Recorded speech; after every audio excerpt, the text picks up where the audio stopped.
This video is a walkthrough of how to record music and video for YouTube. I'll cover the writing process, the gear used, how to edit both audio and video, and the release process. This is meant to accompany a very long post, which goes into a little bit more detail, which you can find at the link below. And before we dive into process, I want to talk a little bit about YouTube as a platform for musicians. Things have changed a lot since I started recording 8 years ago. First, audio and video technology has improved consistently. I started with a webcam style one-take recording, then moved into HD with a 5D, and now record using a C100 with multiple angles. Now, the overall landscape is varied. For many artists, a production quality arms race continues to heat up. We've reached a point now where the videos of many YouTubers are indistinguishable from what you might see on MTV. For this video, we'll be focusing on my single operator setup, which falls somewhere in the middle on the production quality scale. Great audio and polished videos, minus the Steadicam and lens flares. Most of my videos are cover songs, and the reason for this is because a cover song is a great way to introduce myself to new fans. People hear a song they're familiar with played in a new way. It makes identifying what's unique about me, my voice, my playing style, easier as the other variables remain constant and familiar. The cover song is then the Trojan horse, a way for me to reach new listeners. Choosing which song to cover is crucial for success on YouTube. The more popular and current a song you choose, the better it will likely do. It's a trade-off though, as you risk melting your own brain while attempting to sing lyrics like 1, 2, 3, 1, 2, 3, drink. So one of my favorite things to do is to take a really popular and fast song and slow it way down, make it more appropriate for my singer-songwriter style. The aforementioned Chandelier by Sia is a good example of a song that would make this transition really well. The pop version versus my version would be very distinct, and that makes for an interesting cover. To do that, it typically involves incorporating a lot of major and minor 7-chord voicings, and also changing the rhythm. It might sound something like this. I gonna swing from the chandelier, the chandelier. So you get the idea. I'd probably transpose that down so it's a little bit more comfortable for my voice, the falsetto in particular, but in general you have a cover version that's very distinct from the original, and that's what I find most interesting. So with the song chosen and an arrangement prepared, the next step would be to record the audio. With the audio, there are 3 basic components: the mic, the interface, and the computer. First, to record vocals, I use a Blue Dragonfly microphone. It's relatively expensive or inexpensive depending on your experience, but it performs great for my voice. I mount the mic on a Rode articulating arm on my desk for easy access. For guitar, I've tried a number of different things, but I've never really been too pleased with my acoustic sounds. Probably my favorite was recorded live for this cover of In Your Atmosphere.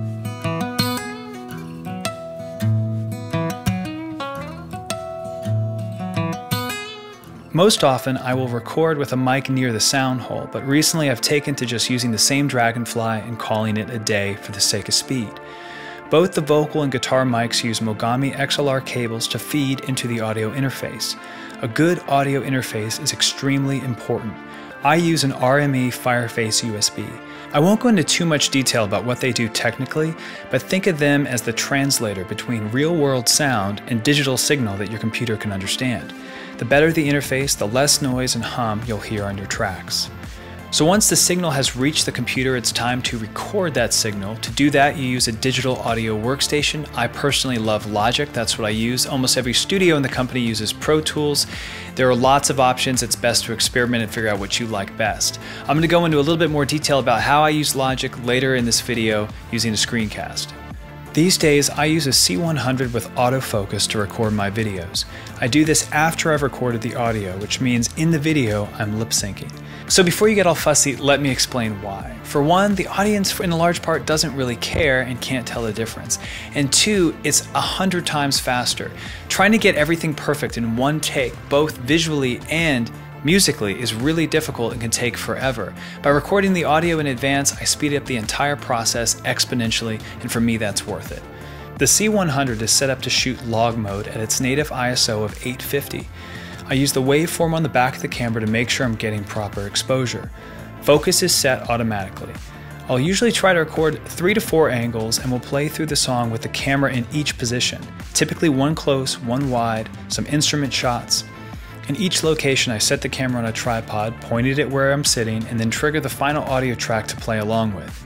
The C100 is recording a scratch audio track which I'll use to sync with later. So once the audio and the video are recorded, it's time to process and edit each. To start, I'm going to jump into Logic using a screencast. Alright, so this is the Logic interface. What you're looking at is a song that is ready to go, already been recorded. You've got 2 piano tracks here, the same thing sent to both the left and the right channel, a primary vocal track, a backup vocal track, and a lead guitar. So everything has come in here through the RME and is being processed by Logic. This piano is coming off of an electric piano, the ES6, Motif EX6, and that sounds like this.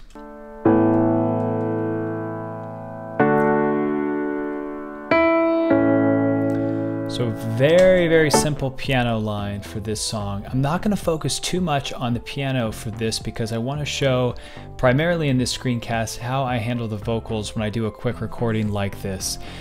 So I'm going to unsolo the piano up here and I'm going to solo the vocal. And we're going to go into the chorus. Apologies if it sounds strange. Give you up, I'm never gonna let you down. So this is a recording of the Never Gonna Give You Up classic Rick Astley song.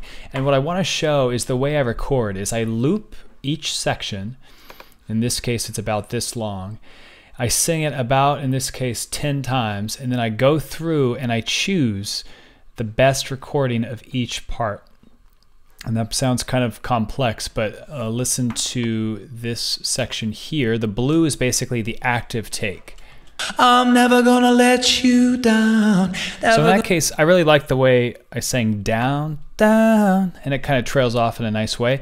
Listen by contrast to some of the other takes. They won't sound as good. Never gonna I'm never gonna let you down. This is a different one. I'm never gonna let you down. Not bad, but I'm never gonna let you down. So that one hits down a lot harder, and it just kind of depends what you prefer. In my case, I like this one the best. I'm never gonna let you down. You hear it with the piano.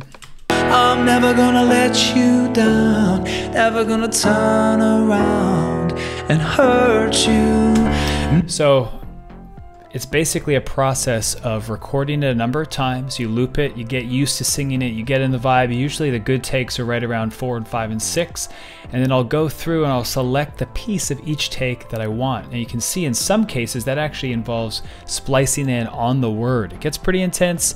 This is the dark magic that you hear so much about when you hear about pop stars and people saying music isn't real. But I assure you, it's all about just getting the best recording. In this case, it doesn't take very long and it just ends up with a better final result. So that's quickly how the vocals get processed, but I do want to also show a little bit about the actual effects that I'm using. So in this case, I've got Maserati on, Altiverb on, Channel EQ on, a limiter by Waves on, and also a compressor. Now understand that I have absolutely no idea how any of these things work. It's all about twisting the knobs until it sounds pretty nice. I'm going to focus on the Altiverb for this recording just because that one is particularly good sounding. So let's listen to the vocal, isolate it, and I'll show you what the Altiverb is doing. Never gonna make you cry, I'm never gonna say goodbye. So that's the chorus. Listen again. Never gonna make you cry, I'm never gonna say goodbye. You can listen to it without Altiverb. It's gonna sound really empty. Never gonna make you cry, I'm never gonna say goodbye. So that's really dry, and that's actually what you want. You want as dry an input as you can so you can affect it exactly how you want to. In this case, this is a impulse response modeler based on the Allaire Studios, which I actually interned at in New York. Super cool fun fact, amazing place. I worked right in the room pictured here. And so they actually go in there and figure out how the reverb of that room sounds, and you can basically then use it yourself. So I'm gonna play it again with the reverb effect dialed way up. Never gonna make you Make you cry, I'm never gonna say goodbye. Kind of sounds like I'm in the bathroom. So you basically dial this into where you want it. Right now I actually have it directly on the track. A lot of people like to use this as a bus channel and then send it to the bus. This video, I'm not going to cover that because it sounds boring. Never gonna make you cry, I'm never gonna say goodbye. So that sounds okay. It's right there at about 11%. Never gonna make you cry, I'm never gonna say goodbye. Never gonna tell a lie and hurt you.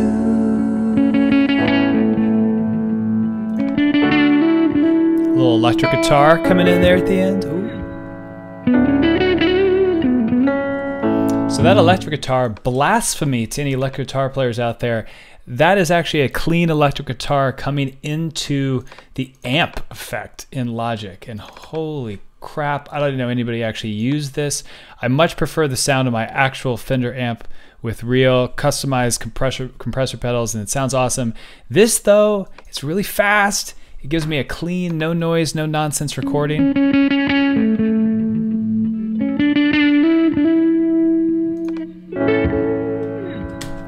And like, it sounds good.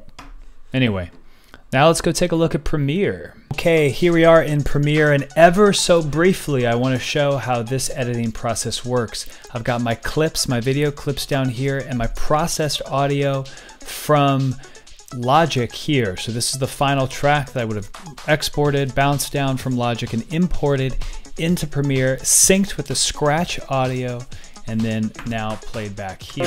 What's going on in that beautiful mind? I'm on your magical mystery ride, and I'm so dizzy. So in this case, I pay attention really intensely to this vector scope. So the raw clip when it came into Premiere looked like this, not that different, and then what I sent out looked like that. This is basically an extremely fast and dirty de-logging of the image. So when it does come in, it's basically attempting to be a very flat image, and what I'm trying to do is basically get back a little bit more of contrast into the image and a little bit more saturation. So in this case, I don't want it to clip, but I'm taking the fast color corrector, bringing that black level down right until it hits 0. You can see how when it touches the bottom, it kind of flattens out. That means the black is clipping and there's no information in this case, the piano area is where you lose the info. So I ride that little edge right there. Same thing with the highlights. I don't want anything to clip. You can see if I go too high, you'll get a hot area here where the wall is clipping and there's no information there. So I kind of try to tuck it right in asymptotically to 100. And then now that image looks pretty good. You know, you could go into Resolve and do a lot more to it, but in the case of speed, which if you're picking up on the theme here, that is the goal. That is pretty much all I will do. Take it from that kind of muddy, flat image to something a little bit more pretty like that. I'm on your magical mystery ride, and I'm so dizzy, don't know what hit me, but Anyway, so that is the color correction basically. So I do want to show a little bit about multicam. Multicam is a very powerful tool. In this case, I've recorded multiple angles. And I just want to tell you how I'm feeling. So instead of having to cut between all of these shots, what I have is I've synced up all of my shots using a tool in Premiere called Multi-Camera, and then I will watch back and I get to choose what I want to be on screen. And you'll see some of these ones, I'm not even looking at the camera. You can. I want to make you understand. It's kind of chugging a little bit, but that I'm never gonna give you up. So if I wanted to, I could make the final video play the piano area now. I'm never gonna. I'm like, actually, you know what? I want this one. And you can do this live. I can't right now because my computer's really slow at the moment, but Let you down, never gonna turn around and hurt you. I'm never gonna make you cry. So if you enjoyed this video, I would very much appreciate it if you would share it with everyone that you've ever met in your life. That would be very helpful. I would love that, and so would Twitter. You can tweet it out using whatever words or sentences that you like to convey your enthusiasm. I would love it if you would do that right now.